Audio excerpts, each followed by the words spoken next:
40 fertility boosting tips.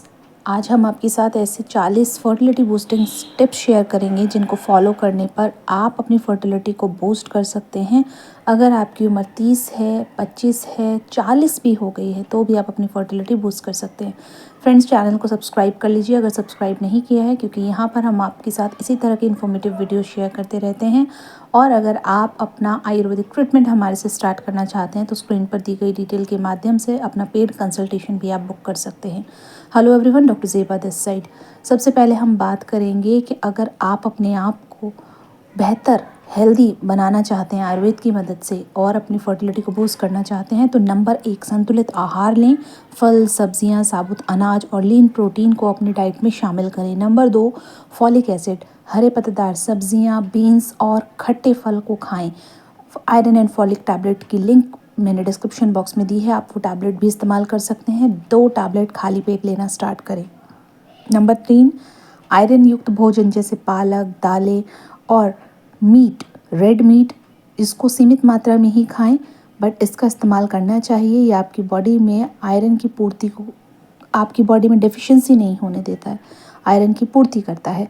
Number 4, zinc, कद्दू के बीज, नट्स और डेयरी प्रोडक्ट्स, ये सभी आपकी बॉडी में जिंक की जो मात्रा है, उसकी लेवल्स हैं, उन्हें मेंटेन करके रखता है। नंबर 5, ओमेगा 3 फैटी एसिड, मछली, अलसी के बीज और अखरोट खाएं ताकि आपके शरीर के अंदर ओमेगा 3 फैटी एसिड की मात्रा सही से बनी रहे। नंबर 6, एंटीऑक्सीडेंट्स, एंटीऑक्सीडेंट बेहद ज़रूरी है जब भी आप अपनी फर्टिलिटी को बूस्ट करना चाहते हैं। इसके लिए आप बेरीज़ जैसे रास्पबेरी हो गया है, स्ट्रॉबेरी हो गया है, ब्लैकबेरीज़ हो गया है, ब्लूबेरीज़ हो गया है, इनका इस्तेमाल कर सकते हैं। अनार खा सकते हैं, डार्क चॉकलेट खाइए, ये एंटीऑक्सीडेंट रिच हैं और आपकी बॉडी में फ्री रेडिकल्स से आपको बचाते हैं। एंटी एजिंग प्रॉपर्टी भी इनके अंदर पाई जाती है। Number 7, dairy products, dairy products calcium से भरपूर होते हैं और विटामिन डी के लिए दही और पनीर भी आप ले सकते हैं। नंबर 8 है, पानी खूब पिएं। अगर आप पानी कम पीते हैं तो ऐसे में आप डिहाइड्रेटेड हो सकते हैं। हाइड्रेशन के लिए, आपकी प्रजनन स्वास्थ्य को बेहतर रखने के लिए आपको पानी जो है वो सही मात्रा में पीना बेहद ज़रूरी है। दिन भर में 3 से 4 लीटर पानी ज़रूर आप पिएं। नंबर 9, कैफ़ीन को सीमित मात्रा में ही लें। अधिक मात्रा में कैफ़ीन जो है वो प्रजनन क्षमता को प्रभावित करता है। अगर आप बहुत ज़्यादा कॉफ़ी, बहुत ज़्यादा चाय पीने के शौकीन हैं तो उसको आपको नियमित करना। अगर नियमित रूप पे भी आप उसे पी रहे हैं तो उस पे आपने एक लिमिटेशन लगाना होगा। अगर आप नियंत्रण नहीं रखेंगे तो ऐसे में आपकी स्लीप साइकिल डिस्टर्ब हो सकती है और आपकी फर्टिलिटी ख़राब हो सकती है। नंबर 10, शराब से बचें। शराब का सेवन प्रजनन क्षमता को पूरी तरह से जो है वो प्रभावित करता है, डायरेक्टली प्रभावित करता है, इसीलिए इन ऐसी चीज़ों से हमेशा बचे रहें। नंबर 11, प्रोसेस्ड फूड को कम से कम खाएं। इसमें अक्सर अस्वस्थ जितनी भी वसा जो इसके अंदर मौजूद होती है वो बिल्कुल भी आपके लिए, स्वास्थ्य के लिए अच्छा नहीं होता और आपको एसिडिटी जैसी प्रॉब्लम्स भी देता है और आपको मेटाबॉलिक डिसऑर्डर्स देने की संभावनाओं को बढ़ा देता है। नंबर 12 है, सोया उत्पादन को सीमित मात्रा में खाएं। आजकल लोग सोया चाप, इस तरह की चीज़ें जो है वो ये सोचकर खाते हैं कि ये तो हमें प्रोटीन देगी, ये प्रोटीन का अच्छा सोर्स है। हालांकि रियलिटी कुछ और ही है। ये मैदे से बनी चीज़ें हैं जो आपके आंतों में आसानी से नहीं पचती।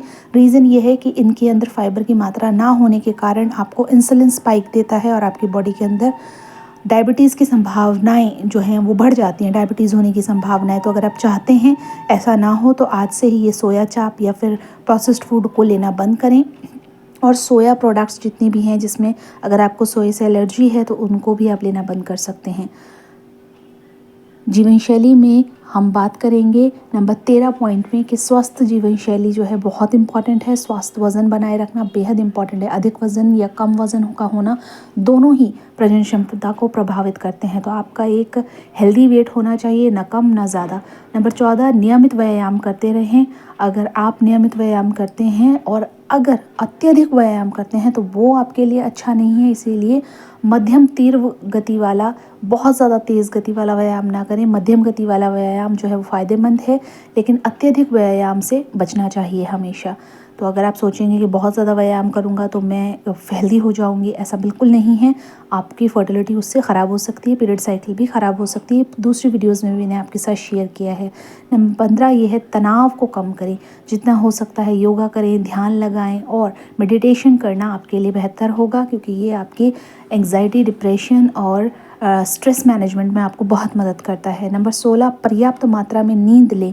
प्रतिदिन आपको रात में प्रॉपर रात का टाइम जो सोने का टाइम है उसमें आप 7 से 8 घंटे की नींद ज़रूर लें। यहाँ मैंने फोकस किया है रात की नींद पर, वो इसीलिए क्योंकि आपकी बॉडी जो है पर्टिकुलर कुछ हार्मोन्स पर्टिकुलर बायोलॉजिकल क्लॉक के हिसाब से रिलीज़ करती है। अगर उस टाइम आप गहरी नींद में नहीं होते हैं तो आपकी बॉडी के अंदर जो है वो हार्मोन रिलीज़ नहीं होते और आपकी बॉडी के अंदर हार्मोनल इम्बैलेंस जैसी समस्याएं जो है वो जन्म लेती है। नंबर 17 जो है, धूम्रपान। जितना भी ज़्यादा अब आजकल महिला ही भी पुरुषों के मुकाबले महिलाएं ज़्यादा स्मोकिंग करने लगी हैं, ऐसे आंकड़े बताते हैं, ऐसे रिसर्चेस बताती हैं। तो महिलाओं और पुरुषों को दोनों को ही अगर प्रजनन क्षमता अच्छी करनी है, फर्टिलिटी बूस्ट करनी है, तो शराब और धूम्रपान इन सब से बचे रहें, क्योंकि ये प्रजनन क्षमता को आपकी कम करती है, ख़राब करती है, फर्टिलिटी को बूस्ट नहीं होने देती। नंबर 18, पर्यावरण में जितने भी अगर आप ऐसी जगहों पर रहते हैं जहाँ पर बहुत ज़्यादा जो है पेस्टिसाइड्स वगैरह का या फंगिसाइड्स वगैरह का इस्तेमाल होता है, तो आपने कीटनाशकों का बहुत ज़्यादा या रसायनों का आप इस्तेमाल करते हैं तो उनसे बच के रहिए। अपने जितने भी खाद्य पदार्थ हैं उनको अच्छे से वॉश करके उसके बाद इस्तेमाल करिए। नंबर 19 जो है, नंबर 19 जो है, शरीर के तापमान को जो है वो आपने ध्यान रखना है।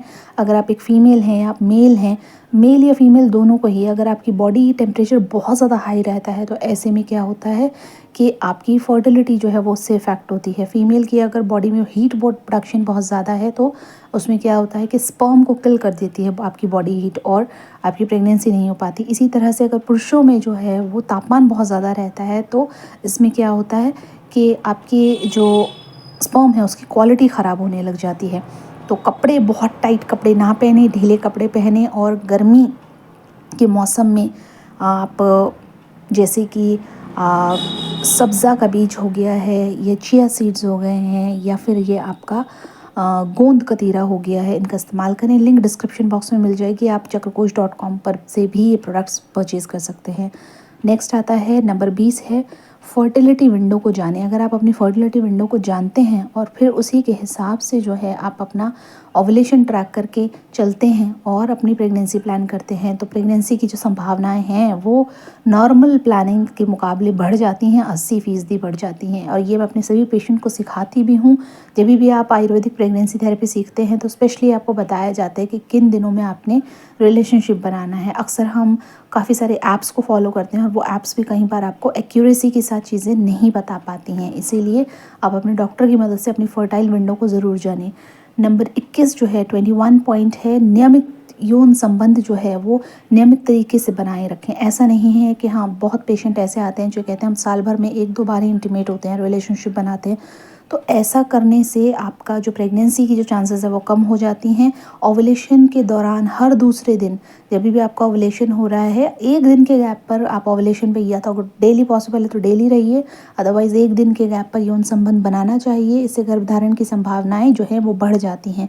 नंबर 22 जो है, ल्यूब्रिकेंट्स के बारे में अगर हम बात करें तो ल्यूब्रिकेंट्स जो है वो सीमित मात्रा में, अगर आप आर्टिफिशियल ल्यूब्रिकेंट्स इस्तेमाल कर रहे हैं तो सीमित मात्रा में इस्तेमाल करें, क्योंकि इससे शुक्राणु की गति जो है वो बाधित हो जाती है और ये आपकी प्रेगनेंसी के चांसेस को कम कर देता है। तो नेचुरल ल्यूब्रिकेंट्स में बहुत सारे लोग ये भी सवाल करते हैं क्या हम सलाइवा यूज़ कर सकते हैं, कोई ऑयल यूज़ कर सकते हैं। इसमें मैं आपको मेडिकेटेड ऑयल, योनि शुद्धि ऑयल नाम से आयुर्वेदिक ऑयल आता है, उसका इस्तेमाल कर सकते हैं आप। चक्रकोश.com पर आपको ये मिल जाएगा और ये सेफ़ टू यूज़ है। और बाकी मार्केट में मिलने वाले लुब्रिकेंट्स में जिस तरह से प्रिजर्वेटिव्स डले होते हैं, इसमें किसी तरह का प्रिजर्वेटिव नहीं है, प्योरली आयुर्वेदिक है और इसके इंग्रेडिएंट्स आप पढ़ सकते हैं और इसको परचेज़ कर सकते हैं। इसके रिज़ल्ट्स इतने अच्छे हैं कि अगर किसी फीमेल को फ्रीक्वेंटली यूटीआई की कंडीशन भी होती है, वो भी इसको यूज़ करती है, तो उसकी जो ल्यूब्रिकेशन के लिए आप जो यूज़ कर रहे हैं उसमें तो फ़ायदा होता ही होता है। वजाइनल ड्राइनेस में तो इफ़ेक्ट मिलता ही मिलता है, और साथ के साथ आपके अगर आपको यूटीआई की समस्या है उसमें भी आपको बहुत फ़ायदा मिलता है। नंबर 23 प्रोटीन और विटामिन। अगर हम चिकित्सा के हिसाब से अगर आपको कुछ सलाह दें तो उसमें सबसे पहले आता है प्रोटीन या विटामिन्स जो है वो सही मात्रा में आपको लेना चाहिए। इसमें आता है सबसे पहले गर्भधारण की कोशिश करने से पहले अपने डॉक्टर की सलाह लेना बिल्कुल ना भूलें। और प्रीनेटल जितने भी विटामिन हैं, प्रीनेटल विटामिन्स लेना बेहद ज़रूरी है। प्रीनेटल विटामिन्स मतलब कि जब भी आप प्रेगनेंसी प्लान करो उससे पहले आपने कौन से विटामिन्स लेने हैं। तो मैं अपनी बहुत सारी वीडियोस में आपके साथ ये डिस्कस भी किया है कि आपने विटामिन डी, विटामिन B12, क्योंकि कई बार हमारी बॉडी के अंदर इन विटामिन की कमी की वजह से प्रेगनेंसी नहीं हो पाती है। तो लिंक डिस्क्रिप्शन में मैंने आपके साथ दिया है। विटामिन B12, विटामिन डी और आयरन एंड फॉलिक टैबलेट्स आपको ज़रूर लेनी चाहिए। तीनों आपने ज़रूर लेनी चाहिए। और अगर आपकी बॉडी के अंदर विटामिन डी, विटामिन B12 की कमी नहीं है तो तब आप उसको मत लीजिए, मगर आपने आयरन एंड फॉलिक ज़रूर लेना चाहिए। इसकी लिंक डिस्क्रिप्शन में मैंने आपके लिए दी है। अगर आपको फिर भी ना कोई प्रॉब्लम आता है तो आप डायरेक्टली आयुर्वेदिक मेडिसिन परचेज़ कर सकते हैं। नेक्स्ट है अपनी चिकित्सा की सलाह लेकर के, अपने जो डॉक्टर है उनकी सलाह लेकर के ही जो है आपने प्लानिंग करनी है। ऐसे में प्लानिंग करने से आपकी जो संभावनाएं हैं प्रेगनेंसी की वो और ज़्यादा बढ़ जाती है। पॉइंट नंबर 25 पुरुष की जो आपकी जीवन शैली जो है, अगर आप अपने साथी के साथ जो है चीज़ों को अच्छे से डिस्कस करते हैं तो आपकी प्रेगनेंसी की संभावनाएं बढ़ती हैं। फिर मतलब कॉपरेशन बहुत इंपॉर्टेंट चीज़ है। अपनी तो जीवन शैली का ध्यान रखना ही है, बट मेल्स का क्या होता है कि अगर फीमेल पार्टनर ध्यान रख रही है तो इट्स ओके, वो खुद से ध्यान नहीं रखते हैं, तो आपने उन पर भी ध्यान देने की ज़रूरत बहुत ज़्यादा है। इसके अलावा शुक्राणु की जो क्वालिटी है उसको बेहतर करने के लिए आपने अपने हस्बैंड का ईटिंग हैबिट्स पर ध्यान देने की ज़रूरत है। क्योंकि कई बार क्या होता है कि हस्बैंड मानता नहीं है कि उसको किसी तरह का प्रॉब्लम है और फीमेल अपने आप को ब्लेम करती रहती है कि मुझे ही समस्या है, जबकि रिपोर्ट कराने पर, सीमेन एनालिसिस वगैरह कराने पर पता लगता है कि शुक्राणु ही अच्छा नहीं है, शुक्राणु की वजह से प्रेगनेंसी नहीं हो पा रही है। नंबर 27 ये है कि डॉक्टर की सलाह लिए बगैर कोई भी मेडिकेशन कभी मत लीजिए। और हार्मोनल पिल्स लेने से आपको बहुत नुकसान हो सकता है। हमेशा ध्यान रखिए, यदि आप 1 साल से अधिक समय कोशिश कर चुके हैं या आपकी उम्र 35 से अधिक होने लगी है, 6 महीने 35 की उम्र हो चुकी है, 6 महीने आप प्लान कर चुके हैं और फिर भी प्रेगनेंसी नहीं हो रही है, तो ये करेक्ट समय है कि आप अपने डॉक्टर की सलाह लें और बिल्कुल भी देरी ना करें। आप अपना कंसल्टेशन मेरे साथ भी बुक कर सकते हैं और यहाँ तक आप अपना आयुर्वेदिक प्रेगनेंसी थेरेपी सीख सकते हैं। देखिए, मार्केट में बहुत सारी ऐसी चीज़ें उपलब्ध हैं और जिसके परिणाम भी नहीं मिलते हैं, बस हम एडवर्टाइजमेंट देखते हैं और हमें लगता है कि ये तो बहुत अच्छी चीज़ है। बट वहीं पर आयुर्वेदिक प्रेगनेंसी थेरेपी का मैंने कोई एडवर्टाइजमेंट नहीं करती हूँ, क्योंकि ये एक मेडिकेटेड प्रोसीजर है जिसे आप घर बैठे सीख सकते हैं और प्रेगनेंसी की संभावनाओं को बढ़ा सकते हैं, यूट्रस हेल्थ को अच्छा कर सकते हैं। नेक्स्ट नंबर 28 है हार्मोनल संतुलन बनाए रखना। हार्मोनल अगर असंतुलित हैं तो उसको ठीक करें डॉक्टर की सलाह लेकर के। इसके लिए भी डॉक्टर को मतलब अगर आप कंसल्ट करते हैं तो आपको बेहतर इलाज मिल सकता है। 29 है PCOS। PCOS का ट्रीटमेंट या मैनेजमेंट बेहद ज़रूरी है। यदि आपको PCOS की कंडीशन है तो इसमें बहुत सारी ऐसी कंडीशंस आ जाती हैं, जैसे कि आपका डायबिटीज़ की संभावनाएं बढ़ जाती हैं, आपका वेट बढ़ने लगता है, आपकी यूट्रस हेल्थ ख़राब हो जाती है, आपका ओवुलेशन हैम्पर हो जाता है, आपको मल्टीपल कंसर्न्स आने लगते हैं जिसके कारण आपकी प्रेगनेंसी नहीं हो पाती। तो इसीलिए डॉक्टरों की सलाह में रह करके, जब भी आपको PCOS है तो प्रेगनेंसी प्लानिंग डॉक्टर की सलाह उनकी निगरानी में ही आपको प्रेगनेंसी प्लानिंग करनी चाहिए ताकि किसी तरह की कॉम्प्लिकेशंस ना आए। नंबर 30 है वो है एंडोमेट्रियोसिस का मैनेजमेंट। एंडोमेट्रियोसिस का मैनेजमेंट करना बेहद ज़रूरी है। बहुत सारे प्लेटफॉर्म पर एंडोमेट्रियोसिस के लिए आपको कुछ नहीं मिलता है, कोई ट्रीटमेंट नहीं है, बट हमारे प्लेटफॉर्म पर आपको इसका प्रॉपर आयुर्वेदिक ट्रीटमेंट जो है वो अवेलेबल है और अच्छे रिजल्ट्स पेशेंट को मिलते हैं बिना सर्जरी के। इनफैक्ट बहुत सारी पेशेंट जो सर्जरी करा कर आ रही हैं, बहुत ट्रीटमेंट लोकल डॉक्टर्स लेकर आ रही है, उन्हें रिजल्ट नहीं मिल रहा है, तो यहाँ पर आपको उसका रिजल्ट मिलता है। थायराइड का कंडीशन जो है वो 31 पॉइंट पे हम डिस्कस कर रहे हैं कि थायराइड की कंडीशन जो है उसका अगर आप ट्रीटमेंट नहीं करते हैं तो भी प्रेगनेंसी इश्यूज आते हैं, तो थायरोजेन आप उसके लिए ले सकते हैं।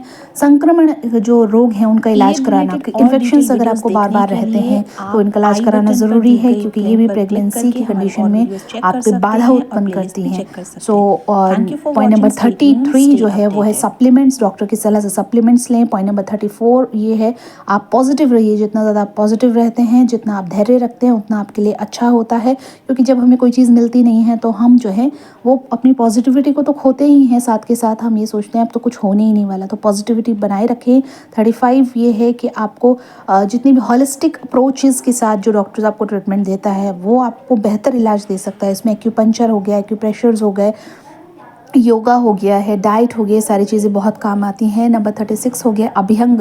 अभ्यंग जो है ये पंचकर्मा का एक प्रोसीजर है जिसमें आपकी बॉडी मसाज जो कहते हैं जिसको आप, ये आपकी बॉडी में ब्लड फ्लो को तो बढ़िया करता है और स्ट्रेस मैनेजमेंट में भी आपको बहुत मदद करता है।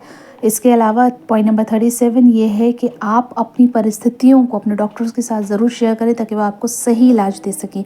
नंबर 38 है कि आप अपने डॉक्टर पर भरोसा रखें, अपने आप पर भरोसा रखें और अपने शरीर को समझने की कोशिश करिए, क्योंकि ये बहुत ज़रूरी है। अगर आप अपनी बॉडी को नहीं समझ पा रहे हैं तो ऐसे में ट्रीटमेंट भी आपको कहीं पर काम नहीं कर पाता। पॉइंट नंबर 39 ये है धैर्य रखें। देखिए धैर्य बहुत ज़रूरी है, तो स्पेशली जब आप प्रेगनेंसी प्लान करते हैं। और last but not the least, खुश रहें। एक खुशहाल और स्वस्थ जीवन शैली प्रजनन क्षमता के लिए बहुत बहुत बहुत महत्वपूर्ण है। उम्मीद करती हूँ आज की वीडियो में आपने सीखा होगा कि कैसे ये 40 पॉइंट को आप अपनी लाइफ में इम्प्लीमेंट करके कैसे आप नेचुरली प्रेग्नेंट हो सकते हैं। और जल्दी से आयुर्वेदिक प्रेगनेंसी थेरेपी सीखने के लिए फटाफट रजिस्टर कर लीजिए और मैं आपको 5 महीने तक आपको फुल ऑन सपोर्ट करती हूँ and the cost is just 10,699। अधिक जानकारी के लिए आप कमेंट सेक्शन में कमेंट करिए या मुझे डायरेक्ट व्हाट्सएप करिए, मैं आपको ज़रूर सहायता करूँगी। और आपका कोई भी सवाल है तो कमेंट सेक्शन में आप हमें लिख कर भेज सकते हैं। तब तक के लिए अपना खूब सारा ध्यान रखिए। Stay safe and stay healthy.